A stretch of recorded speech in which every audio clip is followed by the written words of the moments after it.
Assalamualaikum warahmatullahi wabarakatuh.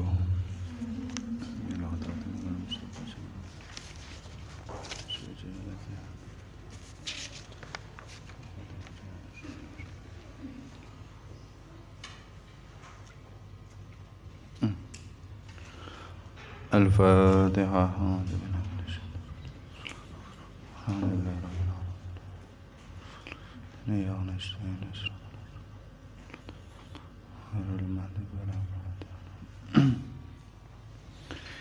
Sampai mana ya kemarin ya?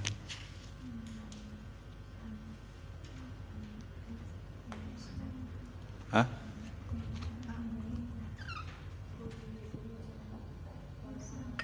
Terusan. Napa?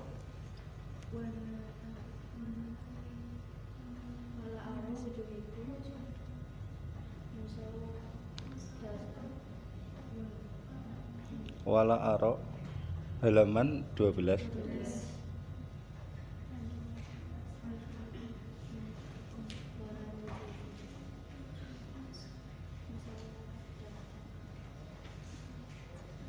Ya.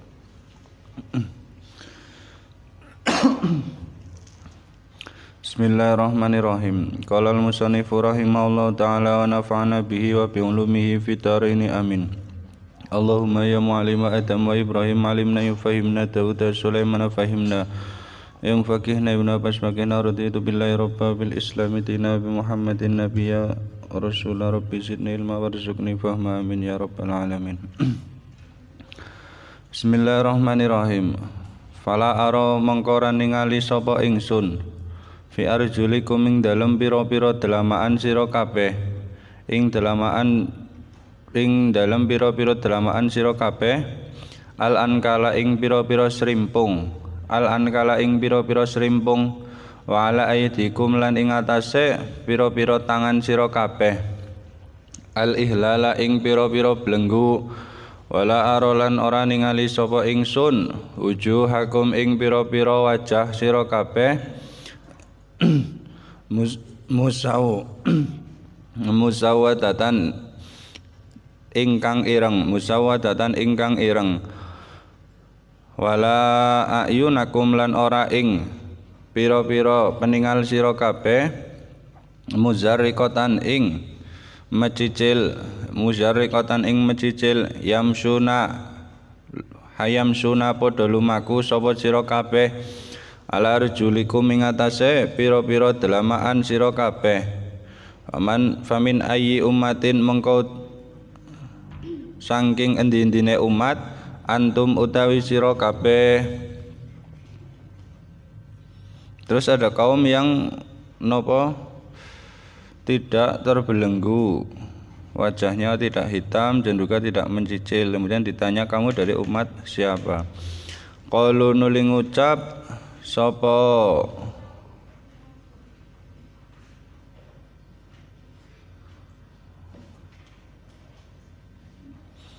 kullu umat, qalu ngucap sapa kullu umat la tas'alanna ojo takon sira ing ingsun ya malik he ratu fa ana utawi ingsun iku nastahi isin sapa ingsun anuh biraka ing yen aweh khobar sapa kita ka ing tuan walakin nahnu tetapi utawi kita iku min hamalatil Quran saking pira-pira wong kang nanggung Quran. Ternyata mereka semua adalah orang yang hafal Al-Quran. Wa nahnu utawi kita iku min saumin saking pira-pira wong kang poso min sawami syahri Ramadana saking pira-pira wong kang poso ing dalem wulan Ramadan. Wa nahnu utawi kita iku al-hujaju pira-pira wong kang haji pira-pira wong kang haji wal huzatilan pira-pira wong kang perang. Wa nahnu utawi kita iku al muadduna pira-pira wong kang nekani az-zakata ing zakat. Wa nahnu utawi kita iku al mukramuna pira-pira wong kang mulyaake al aytama ing bocah yatim.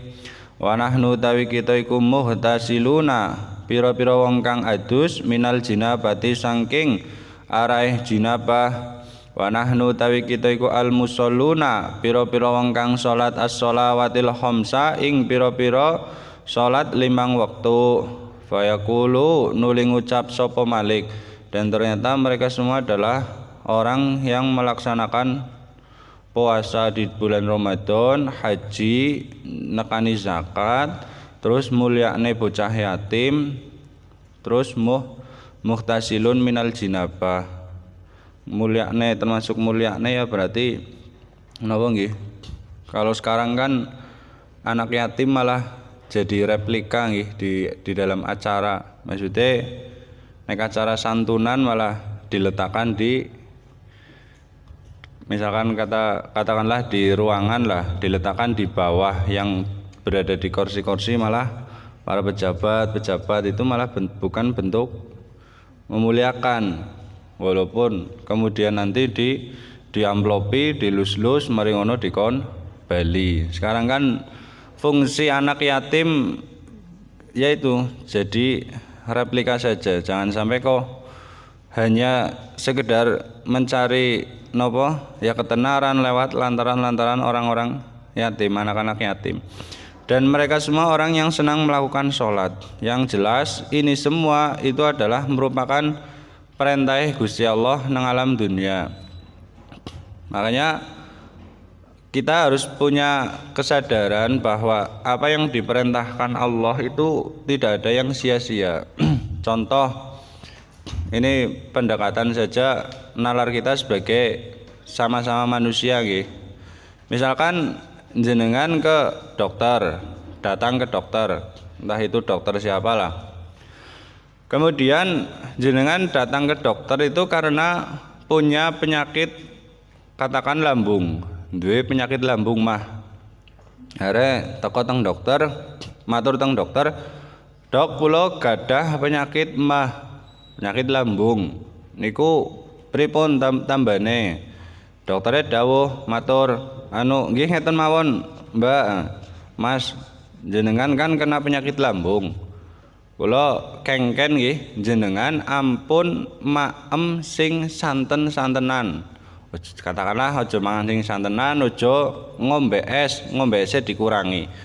Itu bentuk perintah apa bukan? Perintah kan nggih? Perintah dokter kepada panjenengan. Yang mana dengan jenengan manut karo perintah dokter, yang lahir lambungnya itu tidak kumat lagi loh, tidak ada problem, tidak ada masalah lagi. Akhirnya berarti kan kita memetik dari perintah dokter kono aja ngombe es, aja mangan santen, itu kita bisa kembali menikmati yang namanya sehat, kan demikian. Lah harusnya kita sebagai orang mukmin nih, maksudnya kepada sesama makhluk saja dengan perintahnya kita bisa sepercaya itu, kan nggih? Jenengan nek maring dokter lah, jenengan kena penyakit apa insyaallah nek dokter kengongkon ngilari, sebisa mungkin jenengan pasti ngilari dan jenengan bisa merasakan hikmahnya loh, hikmah dari ngilari makanan itu tadi. Tidak memakan, tidak meminum sesuatu yang dianjurkan dan diperintahkan untuk ditinggalkan oleh dokter. Mesti kan seperti itu nggih. Tapi kenapa dengan Allah, maksudnya Gusti Allah perintah salat 5 waktu, Gusti Allah perintah kon zakat, perintah kon poso ing dalam bulan Ramadan. Itu semua pasti ada hikmahnya lah. Ada hikmahnya yang kita mungkin tidak tahu, ya bisa kita tahu lewat kita pelajari, kita pahami. Maksudnya ayolah, maksudnya apa ya, segala bentuk sesuatu perintah Gusti Allah itu tidak ada yang sia-sia. Karena kita ke dokter saja ada mendapatkan manfaat kan, ada hikmah lah yang kita ambil, kita rasakan. Begitu juga Allah memerintahkan umat Muhammad, memerintahkan manusia untuk ibadah, untuk melakukan segala apapun, itu pasti ada hikmah tersendiri. Ya mungkin bisa dirasakan, contoh sholat, ada unsur gerakan-gerakan yang bisa menyehatkan badan. Atau puasa dikon makan berarti ketika sahur dan juga waktu maghrib. Dan ternyata kalau ditinjau medis, orang puasa itu mengajarkan sikap hidup yang teratur, pola makan yang teratur. Karena nek wong mangan ora teratur itu kan kadar asam lambung yang digunakan untuk mengolah makanan katakanlah 50% misalkan lah. Ketika jenengan memasukkan makanan di waktu pagi, kemudian dilarut oleh 50% asam lambung itu, otomatis kan habis. Kemudian jenengan memasukkan lagi itu nanti maghrib, lah kadar asamnya itu sudah naik lagi, bisa digunakan untuk melarutkan makanan lagi. Tapi misalkan asam lambung hanya katakanlah 50%, sedangkan yang jenengan makan pagi makan, nanti siangnya makan lagi, sorenya makan lagi. Lah asam lambungnya ini tidak mampu mengurai makanan yang masuk. Ini kan menjadi penyakit nggih. Begitu juga ketika asam lambung ini semakin naik, terus tidak ada masukan makanan yang masuk ke dalam lambung. Hanya wong duweni asam lambung, akhirnya tidak sehat juga. Lah itu dari puasa, kita ngelakoni puasa ya sebenarnya dilatih untuk hidup teratur, dan juga sisi medis saja bisa terlihat, apalagi dalam hal-hal yang lain. Makanya di situ dikatakan as-saumu tasihu, puasalah maka kalian akan sehat niku.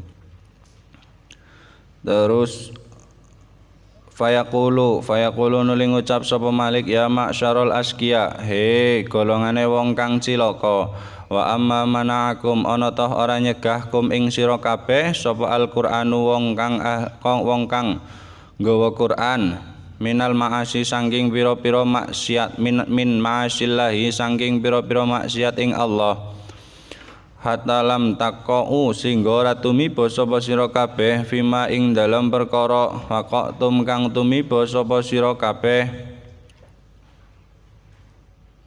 fihi ing dalem maqalu ngucap sapa umat, ya Malik la tuwan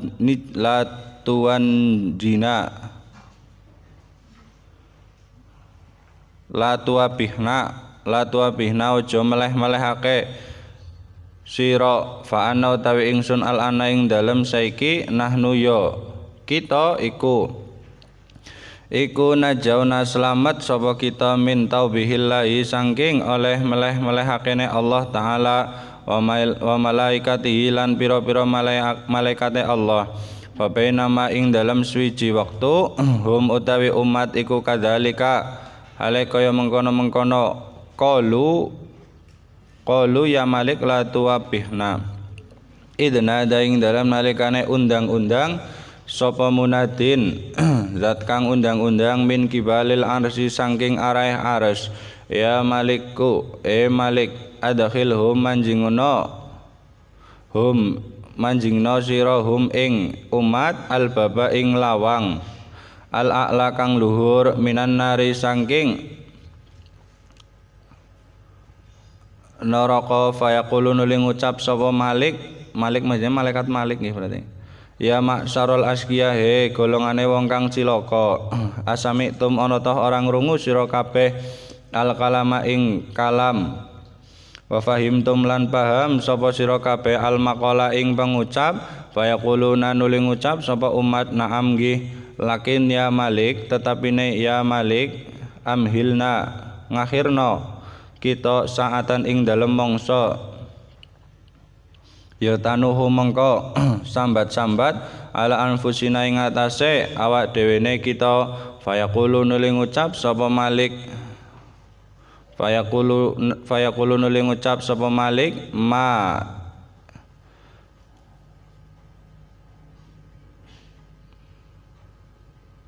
mali ora ana iku kedue ingsun zalika ing mengkono-mengkono imhal sabilun utawi dalan fayatihim nuli nekani hum ing Malik apa nidaun pengundang-undang min kibalil arsy saking arah aras. Kemudian ada suara dari arah aras, ya Malik masukkanlah mereka semua ke al-babul a'la minan nar lawang yang paling tinggi dari pintu neraka. Makanya kalau mengingat kisah ini, pernah ketika Allah memerintahkan malaikat untuk menggiring umat masuk ke dalam neraka. Ini kan pada amhilna nggih, mesti ngende-ngende lah, sambat-sambat untuk tidak secepatnya masuk ke dalam neraka. Lah itu pernah ada dari seseorang yang ketika mendengar ucapan itu kemudian langsung melayu. Jadi langsung melayu maring neraka. Sing liyane pada santai-santai karena ya tidak mau nggih masuk ke dalam neraka. Itu ada satu orang yang lari ke dalam neraka. Sampai malaikat ini bingung, loh ono wong kok mlebu neraka kok banter banget, nah, seneng banget pasti loh. Kemudian ditanya orang itu tadi, ditanya oleh malaikat, ditangleti, jenengan kok kenging nopo sih kok bisa ketika yang lain itu ketika disuruh ke Babil A'la minan nar, pintu tertinggi dari neraka itu sambat-sambat, jalannya kelendat-kelendat lah. Jenengan kok malah lari.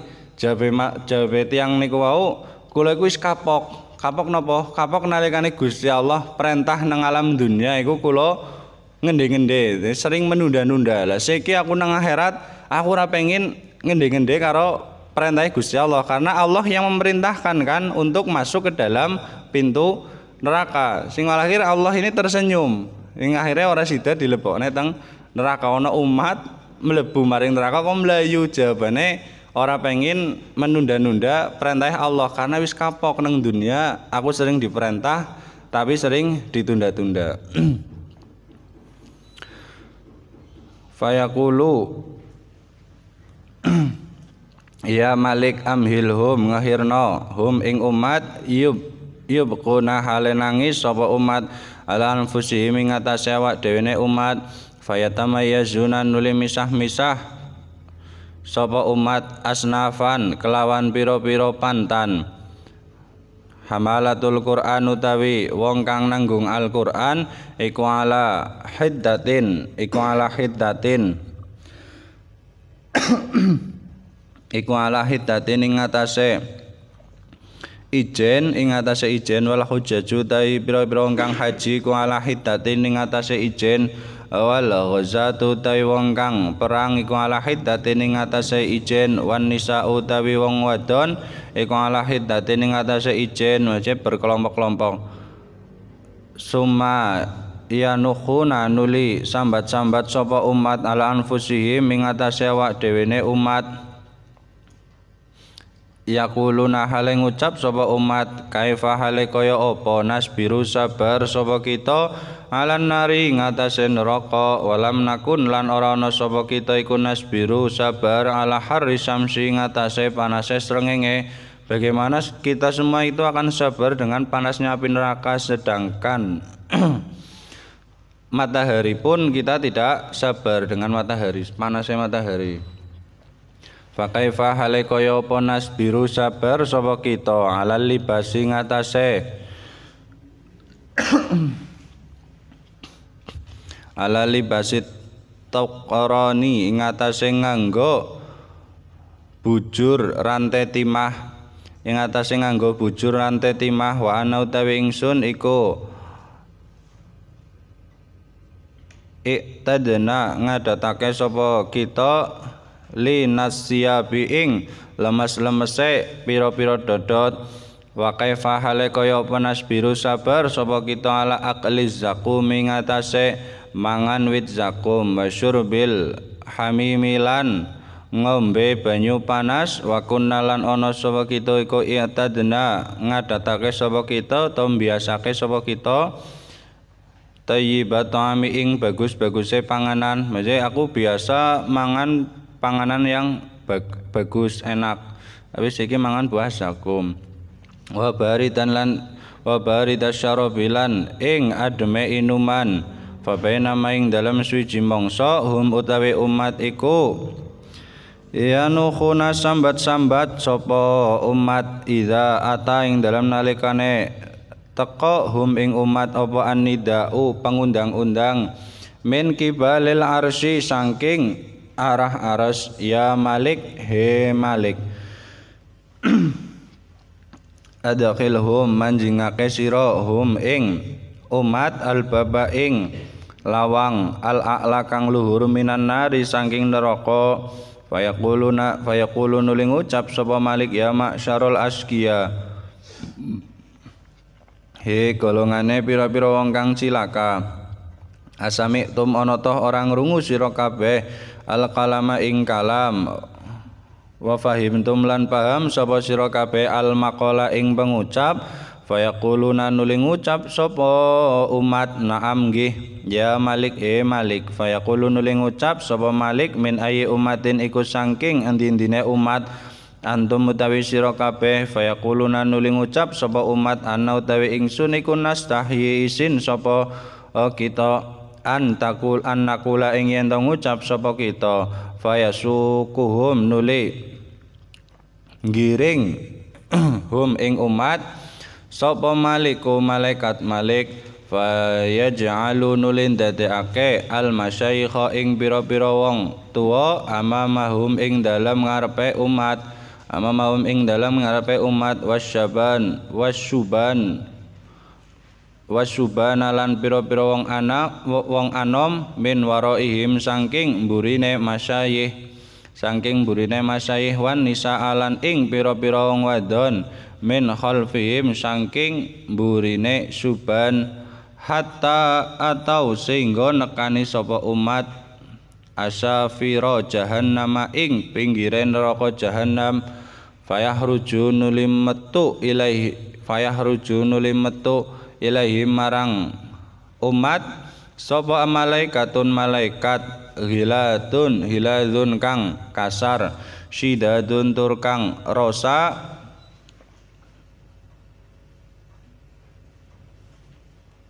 ngono tulku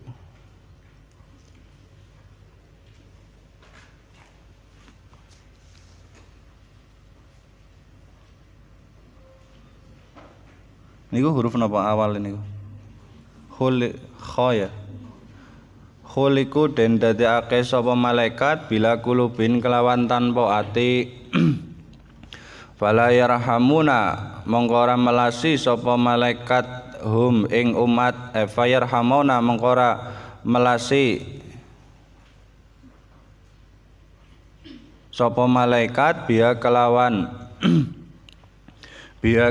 kulub berarti tidak mempunyai hati artinya orang melas wa ta'alaku lan ganduli bikuli insanin kelawan saben-saben menungsa jadi diciptakan malaikat yang tidak mempunyai hati untuk menyiksa orang-orang yang ada di dalam neraka makanya bayangannya apa malaikat orang melas ya enggak malaikat tidak mempunyai hati makanya ketika Rasul wafat pun juga demikian nggih. Jadi kalau di dalam Sahih Bukhari itu kan diceritakan jadi yang menguburkan Nabi Muhammad itu adalah orang-orang yang hatinya itu sudah diambil dahulu. Jadi tidak disadarkan lah secara hati maksudnya. Di waktu dal semanten nek mboten salah Sayyidina Umar kali Sayyidina Ali yang menguburkan. Jadi yang menguburkan para sahabat, menguburkan Rasulullah, menguburkan kan nggih. Ya seperti halnya dikubur niku nggih di idak lemah dan lain sebagainya. Lah setelah selesai dikuburkan, itu sahabat yang tidak ikut mengubur itu gumun. Kono sahabat model-model panjenengan maksudnya Rasul itu loh yang dikubur kok bisa tega mengubur Kanjeng Nabi karena masih sebagian belum menerima sih bahwa Rasul itu wafat.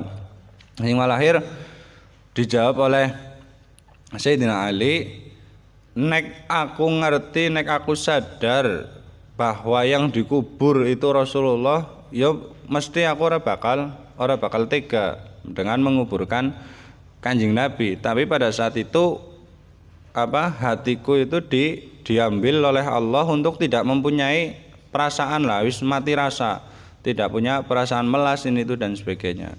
Karena jika tidak demikian Allah maksudnya tidak membuat skenario demikian, tidak bisa kemudian Rasulullah itu dikubur, mesti akan tidak bisa kubur, maksudnya orang tega lah orang menguburnya.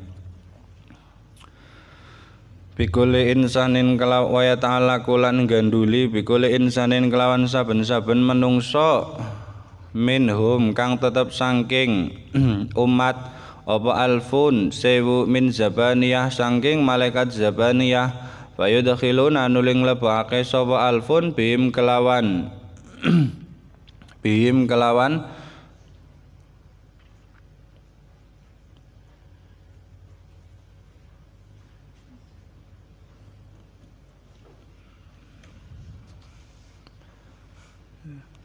bim kelawan zabaniyah annara ing neraka minhum iku setengah saking umat man utawi wong takhudhu kang ngenani hu ing man apa annaru geni utawa neraka ilal ka'bi marang polo eman wa minhum lan iku setengah saking umat man utawi wong takhudhu kang metu hu ing man apa annaru geni ila rukbatihi tumeka marang dengkule man, jadi masuk nang polone kemudian keluar dari dengkulnya. Amin hum lan iku setengah saking man utawi wong takhudhu kang ngenani hu ing man ila wasitatihi tumeka marang wetenge man. Amin hum lan iku setengah saking umat man utawi wong takhudhu kang ngenani hu ing man apa annaru geni ila sadrihi tumeka marang dadane man wa idza qasadat lan ing dalem nalikane nejo apa annaru geni antuh rika ing yen ngobong apa nar wujuhum ing wajah umat wa qulubahum lan ing pira-pira atine umat ya akbala mengko madhep apa annida pengundang-undang min kibalil arsy sanging arah aras ya malik malik ahbit nguduna sira annara ing geni an wujuhim sanging wajahe umat wa qulubihim lan atine umat fa innahu mengko sak temne umat iku zaliman iku tol lama suwe banget iku aqarru ngakoni sapa umat li marang ingsun bilisanihim kelawan lisane umat wa arafu lan padha ngerti sapa umat ni ing ingsun bikulubihim kelawan pira-pira atine umat wa tallama lan suwe banget sajadu sujud sapa umat ilaya marang ingsun fil hayating dalem urip fil hayati dunya ing dalem urip ana ing dunya biwujuhim kelawan wajahe umat wa idza sami'u lan ing dalem nalikane ngrungu sapa umat annida ing pengundang ya yarfa'u mengko padha ngangkat sapa umat aswatahum ing pira-pira suarane umat jami'an halis kabehane ya Muhammad aduh Nabi Muhammad ya Abul Qasimah aduh Abul Qasim ya Muhammad Muhammad ya muhsinan bil aramili wong kang seneng gawe bagus marang pira-pira rondo wal aitamilan pira-pira wong yatim ya fahrul kiamati wong kang bungahake ana ing dina kiamat ya fatihal umami wong kang buka pira-pira umat ya fatiha abwabil jannati wong kang buka lawange swarga ya muhlika abwabin nirani wong kang nutup pira-pira lawange pira-pira neraka an umatika saking umat sira ya syafi'al umami wong kang nulungi pira-pira umat nahnu tawi kita iku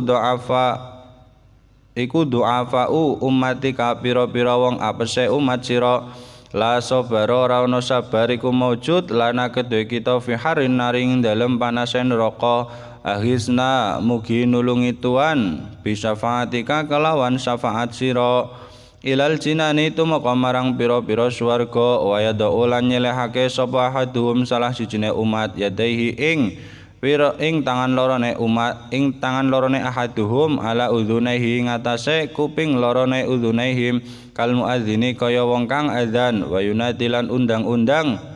yunatilan undang-undang sapa ahad bi a'la sautihi kelawan banter-bantere suarane ahad nahnu tawi kita iku min ummati Muhammadin setengah saking golongane Kanjeng Nabi fayatawajjahu nuli madhep sapa Malik malaikat Malik ilal jinani tumeka marang pira-pira swarga fayadau nuli nyelehake sapa Malik famahu ing tutuke Malik ila Muhammadin marang Kanjeng Nabi Muhammad wa huwa hale utawi Kanjeng Nabi ku yatanaamu enak-enakan sapa Kanjeng Nabi fil jannati ing dalem swarga.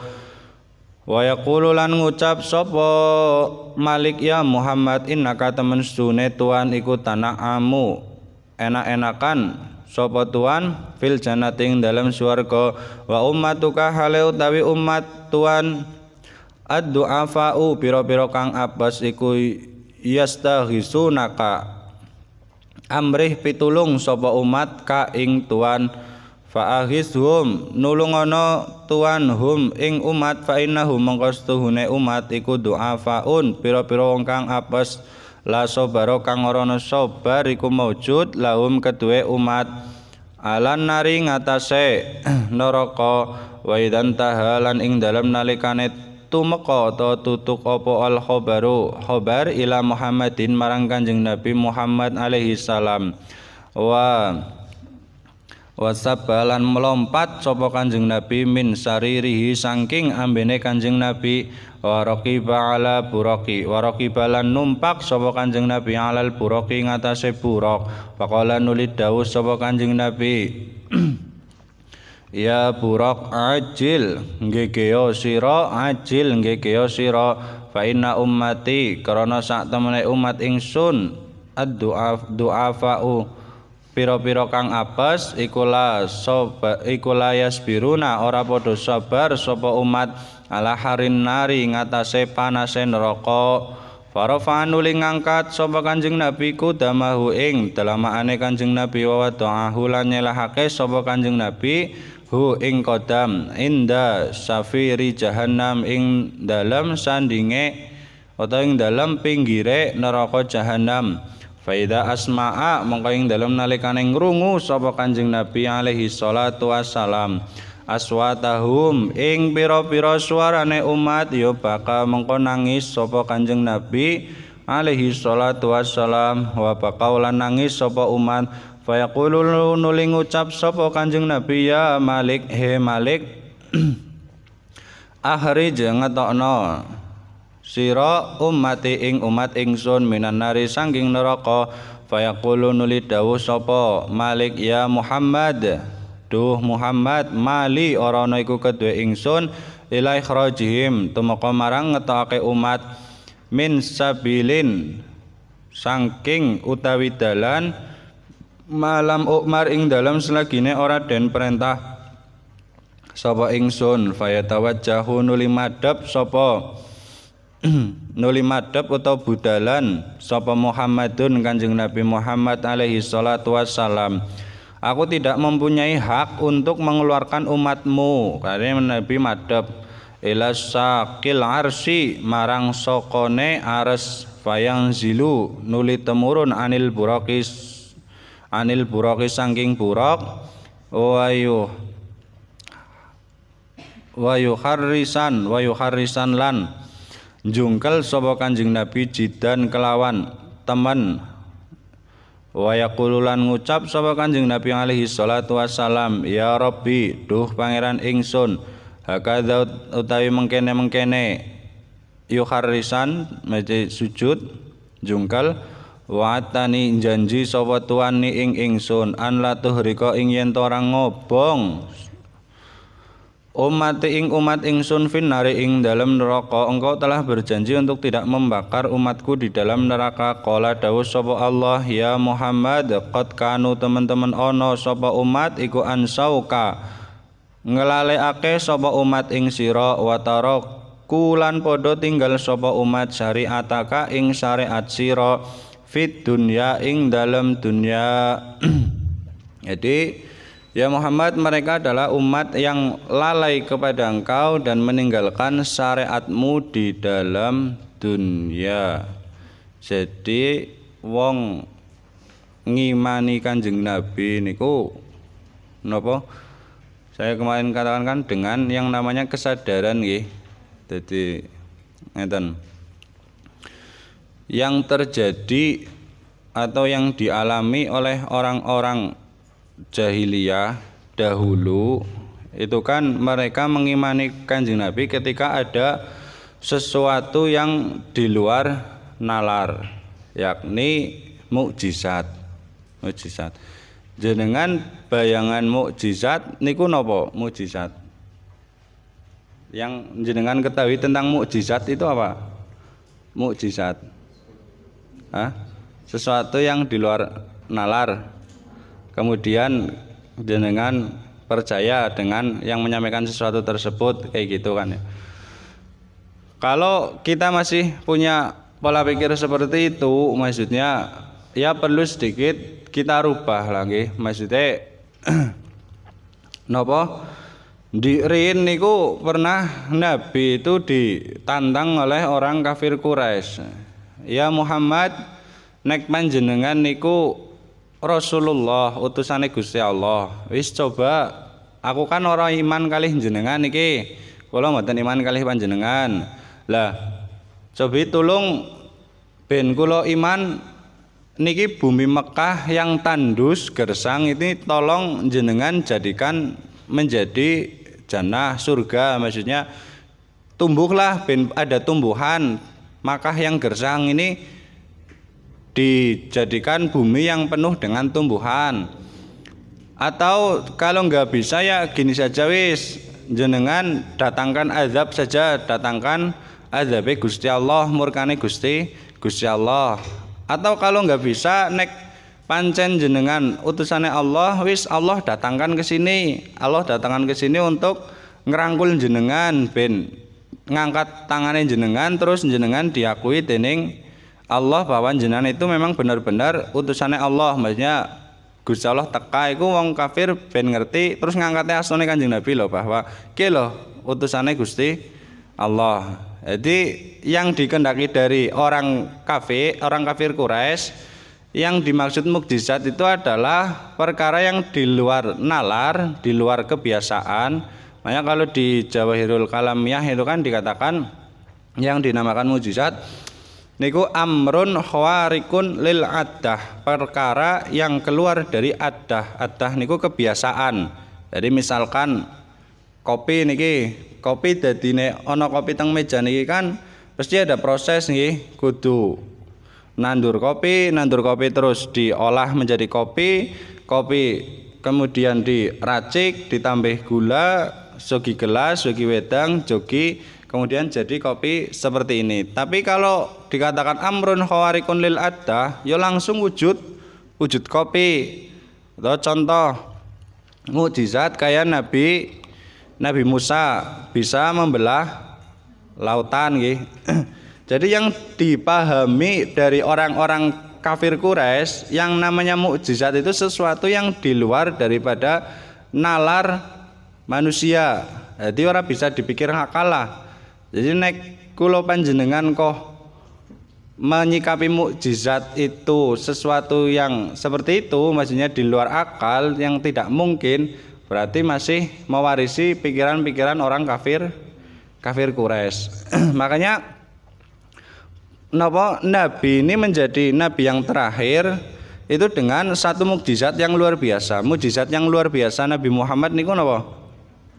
Al-Qur'an. Kehebatannya nang ngendi jajal? Al-Qur'an. Dibanding karo mungkin napa niku Nabi Musa membelah laut, terus Nabi Ibrahim orang mempan dibakar, hebat ndi? Cara jenengan. Tetap hebat Quran be. Hebatnya di mana? Endi? Quran ya Quran nggih.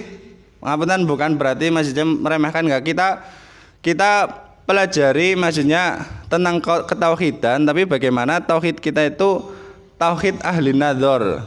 Tauhid ahli nadzar bukan tauhid muqallid.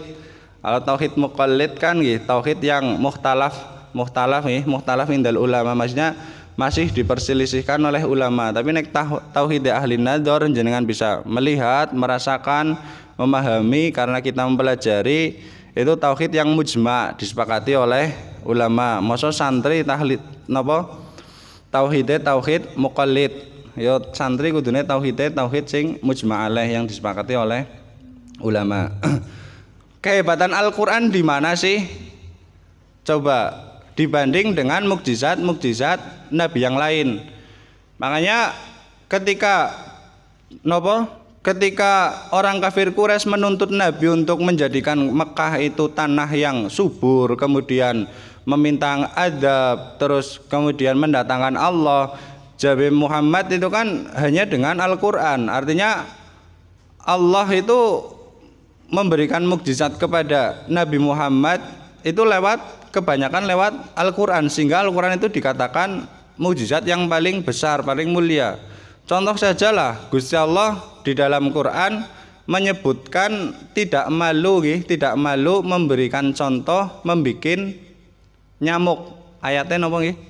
Innallaha an la yastahi ayadriba masalam ma baudotan nggih nek mboten salah. Gusti Allah niku ora izin gawe contoh nyamuk. Gawe contoh nyamuk niki. Padahal di dalam nyamuk, wong nyamuk kan mesti ana uteke nggih. Ana uteke terus nyamuk mesti yo enten bakterine. Padahal nek menungso mikir sampai ke sana, nyamuk itu kan berarti termasuk bentuk mukjizat nih, maksudnya bentuk menunjukkan kekuasaan Allah. Wong kafir meminta mukjizat kepada Nabi itu ben ngerti bahwa Allah itu yang berkuasa kepadanya lewat Kanjeng Nabi. Yang akhirnya orang kafir itu percaya, aku iman karo Gusti Allah. Tapi dengan catatan wis tekakna mukjizat, sesuatu yang di luar daripada nalar, ben aku percaya bahwa Allah itu memang berkuasa. Lah, tapi Allah mencontohkan nyamuk di dalam Al-Qur'an. Nyamuk itu kan hal yang sepele. Nek kita pelajari, kita angen-angen, itu bisa menunjukkan kekuasaannya Gusti Allah kan nggih. Kekuasaan Gusti Allah. Sikit tongkatnya Nabi Musa lah, katakanlah misalkan tongkatnya Nabi Musa. Itu dikatakan mukjizat. Terus sifatnya itu ya berlaku pada zaman Nabi Musa kan nggih. Sikin jenengan tak cerita Nabi Musa, ya pangapunten karena tidak melihat secara langsung, itu kan bisa jadi ceritanya hoax, palsu ataupun tidak benar karena kita tidak melihat. Sekalipun kita sebagai orang beriman kan harus mempercayai bahwa memang itu benar-benar terjadi, benar-benar ada nggih. Terus misalkan kita sekarang datangkan tongkatnya Nabi Musa, itu kan menjadi bukti bahwa Nabi Musa pernah membelah lautan dengan itu tongkat. Akhirnya menunjukkan kuasane Gusti Allah kan nggih. Kira-kira nek teng mriki enten tongkate Nabi Musa neng jenengan diambungi, di napa dimorini atau dilus-lusi napa mboten kira-kira? Nggih. Niate napa jenengan? Hah? Lah, kita pahami tongkat ini kan menunjukkan kuasane Gusti Allah. Sepakat nggih? Menunjukkan kuasanya Gusti Allah. Tapi kenapa dengan nyamuk itu loh? Gusti Allah contohkan nyamuk. Nyamuk kan menunjukkan kuasanya Gusti Allah juga, sama-sama menunjukkan kuasanya Gusti Allah. Tapi ora teng jenengan ora diambungi nggih, malah digaploki kan nggih, dipateni. Iya enggak? Cara nalarnya loh. Iya kan? Lah mukjizatnya Allah yang diberikan kepada Nabi Muhammad, Allah itu menginginkan mukjizat itu napa nggih berlaku terus loh, bisa dirasakan oleh umatnya. Sehingga nek umpama Nabi itu sudah meninggal, cukup dengan Al-Qur'an umatku itu sudah cukup, ora usah kudu ana nabi. Artinya ditinggal Nabi, meninggal dalam artilah itu sudah cukup, ora usah kudu ana nabi, paham nggih? Tapi nek misalkan cobi jenengan diberi umat, misalkan lah kita mempercayai dengan adanya Nabi Musa atau dijadikan umatnya Nabi Musa, tapi tidak punya tinggalan mukjizat yang bisa kita rasakan sampai saat ini, hanya cerita-cerita saja, tidak bisa kita rasakan sampai saat ini. Tongkatnya Nabi Musa bisa membelah lautan, atau dengan kejadian-kejadian yang lain Nabi Musa ketika bayi sudah bisa menendang tempat tidurnya Fir'aun. Itu kan kita tidak bisa mengimaninya secara nador itu loh, bisa melihat secara langsung, hanya sekedar kita lewat cerita-cerita atau pengertian daripada orang lain. Tapi Allah memproyekkan Al-Qur'an untuk dijadikan mukjizat Nabi Muhammad itu ben menungso itu bisa merasakan sampai saat ini bahwa bukti kekuasaan Allah itu memang benar-benar ada. Makanya Allah itu boleh mencontohkan itu hanya sekedar nyamuk yang kecil. Nek kita angan-angane itu bahwa Gusti Allah itu banget kuasane. Hanya ora kok mujizate Nabi niku ora sesuatu sing sulit dinalar akal, tapi akal bisa memahami, akal bisa menerima. Oh yo menungso gawe nyamuk itu banget susah, banget angele kan. Terus kita juga bisa melihat loh, memang nyata benar ada yang namanya nyamuk, hewan kecil yang manusia kita bikin itu tidak akan bisa. Makanya kalau dipikir mukjizat secara tidak nalar di Al-Qur'an justru lebih banyak bukti-bukti napa yang menunjukkan kekuasaan Allah lah. Kalau kita sepakat bahwa mukjizat itu digunakan untuk menunjukkan kuasaan Allah. Contoh kayak nang Al-Qur'an diterangkan ana langit sing mboten enten napa nggih? Pucuke mboten enten napa? Pole nggih, langit sing ora ana pole di Quran diterangkan langit yang tidak ada ujungnya. Kemudian nyatanya benar kan, selama ini apakah ada yang pernah sampai langit kemudian ngaso nang langit? Kan enggak ada nggih. Itu kan menunjukkan kuasane Gusti Allah, nyata memang benar adanya. Terus di Al-Qur'an diterangkan bumi, dan nyata ini memang ada bumi, di dalamnya ada tumbuh-tumbuhan, terus ono siang, ono malam, terus Gusti Allah nggawe tumbuhan. Itu kalau dipikir secara nalar kan susah ya, sulit untuk kita pikirkan. Makanya dikatakan Al-Qur'an itu sebagai mukjizat yang paling besar yang diberikan Allah kepada Nabi Muhammad, karena kandungannya itu tadi loh, kandungan di dalam Al-Qur'an itu bisa menjelaskan sisi kekuasaan Gusti Allah, sisi kudrah Gusti Allah, sisi qadirane Gusti Allah. Kalau kita memang sepakati ketika mukjizat, bicara mukjizat itu untuk menunjukkan kuasane Gusti Allah. Makanya ketika zaman dahulu orang yang mengikuti Nabi, hidup yang zaman Nabi itu mau beriman dengan catatan Nabi itu mau memberikan mukjizat, sesuatu yang tidak bisa diterima dengan akal, yang memang itu hanya mampu dilakukan oleh Allah, dimampukan oleh Tuhan.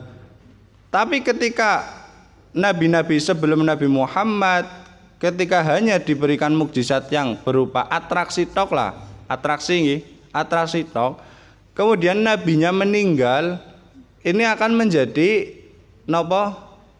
hal yang membahayakan, karena orang mesti sih, mboten mesti turunan-turunane atau umat-umate bisa atraksi kaya nabine, nggo nuduhne bahwa Allah itu berkuasa loh.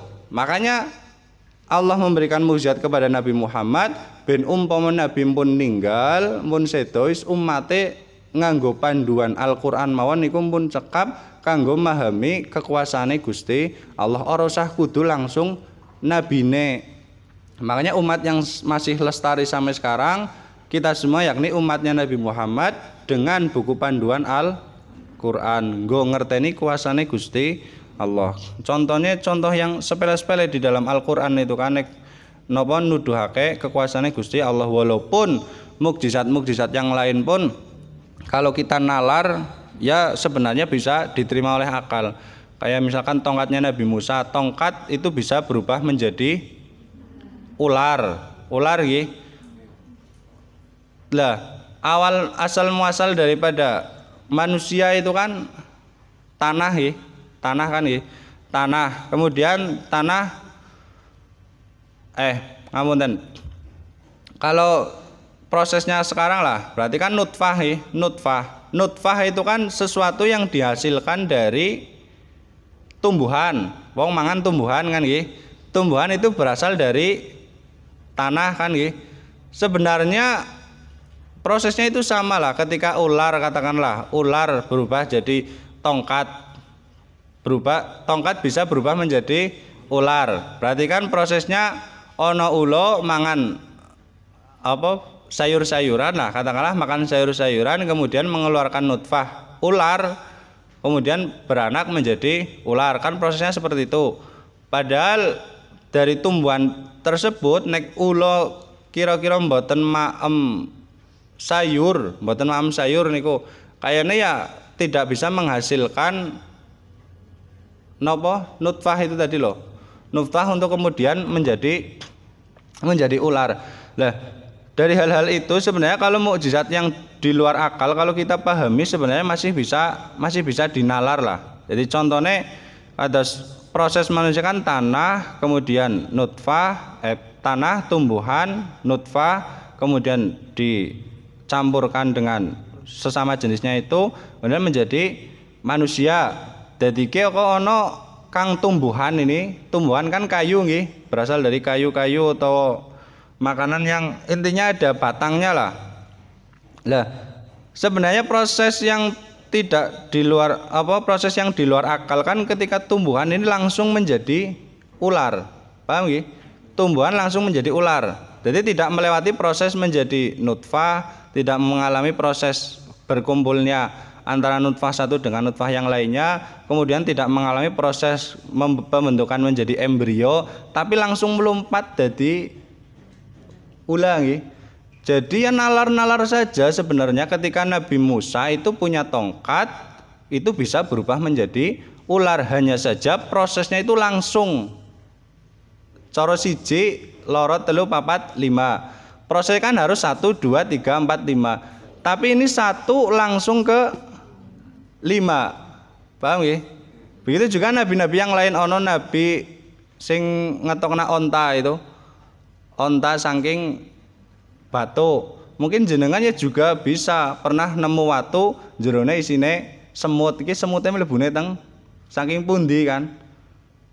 Jenengan pernah kan menemukan hal seperti itu? Jenengan mungkin punya potensi nabi mungkin apa enggak?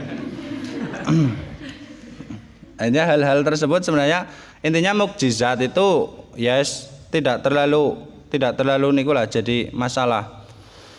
Makanya Nabi Muhammad diutus setelah Nabi Isa dituhankan, makanya lebih menonjolkan sifat basyariahnya, kemenungsaane. Ya Muhammad qad kanu wa ana utawi ingsun iku unsihim ngelalekake ingsun hum ing umat al-yauma ing dalam iki dina syafaataka ing syafaat Tuhan alaihim ing atase umat fasfa mugi nyafaati sapa sira al-ana ing dalam saiki fayusaffihu mongko nyafaati fayusaffihu mongko nrimo syafaat ing Nabi sapa Allah Gusti Allah fayasma'u nuli paring syafaat fi jamihim ing dalam sakabehane umat wa yuhri juhum lan ngetokake hum ing umat minanari wa yuhri lan ngetokake sapa Kanjeng Nabi hum ing umat minanari saking neraka bisafaati kelawan syafaate Kanjeng Nabi wa yaqolan tetep sapa al kufaru pira-pira wong kafir fiha ing dalem nar fa inda zalika mongko ing dalem nalikane yasfa'u yaquluna padha ngucap sapa kufar ya laitana duh kepengin ingsun iku kunaono sapa kita iku muslimina pira-pira wong kang muslim fahrijna nuli dentokake sapa kita kama ukhriju kaya oleh dentokake sapa umat kala dawuh sapa Ibnu Abbas radhiyallahu anhuma rubbama yawaddu terkadang demen sapa alladzina wong akeh kafaru kang padha kafir pada kufur sapa alladzin laukanu ing lamun ana sapa alladzina kafaru iku muslimina pira-pira wong muslim. Dan terkadang besok wong-wong kafir itu menginginkan menjadi orang-orang yang muslim karena melihat mereka semua dikeluarkan dari neraka. Makanya dari situ marilah monggo kula panjenengan sedaya bisa mungkin apa yang diperintahkan, apa yang diajarkan oleh Nabi kita ikuti wis mboten usah kok kemudian napa mangmang ataupun ragu dengan apa yang diajarkan oleh Nabi Muhammad. Al hadisu tawi hadis as-salisa asyara kang kaping 13 iku an Abi Said Al-Khudri radhiyallahu anhu tahala manjing sapa Rasulullah sallallahu alaihi wasallam musallahu ing musallane Kanjeng Nabi fara'a nuli ningali sapa Nabi unasan ing pira-pira menungso yuksiru kang ngekehake sapa unas al kalama ing guneman faqala nuli dawuh sapa Nabi ama innakum ama eling-eling inakum temen sunai sira kabeh iku law aksartum lamun ngekehake sira kabeh zikraha dzimilladzati ing perkara kang megot enake dunya ya la syaghal lakum mongko yakti ketungkul kum ing sira kabeh amma saking perkara aro kang ningali sapa ingsun faksaru mongko padha ngekehno sira kabeh zikra hadzimillah dati ing perkara kang megot enake dunya yakni ngersake sapa Nabi al mauta ing mati. Banyak-banyaklah mengingat yang namanya kematian, nutur perkara sing megot keenakan dunia. Wong mati kan wis mesti mboten penak nek cerita kematian. Yang ada kita berusaha untuk mempersiapkan bekal kematian. Ora kok nekat mati maksud nekat mati niku ya wong mati dalam keadaan tidak membawa amal yang banyak atau amal yang cukup, itu dikatakan nekat mati. Nek siap mati ya siap mati dalam keadaan apapun, kita semua berusaha untuk beramal baik. Fa innahu lam ya'ti wallahu a'lam. Al-Fatihah. A'udzubillahi minasyaitonir rajim. Bismillahirrahmanirrahim. Alhamdulillahirabbil alamin. Iya benar.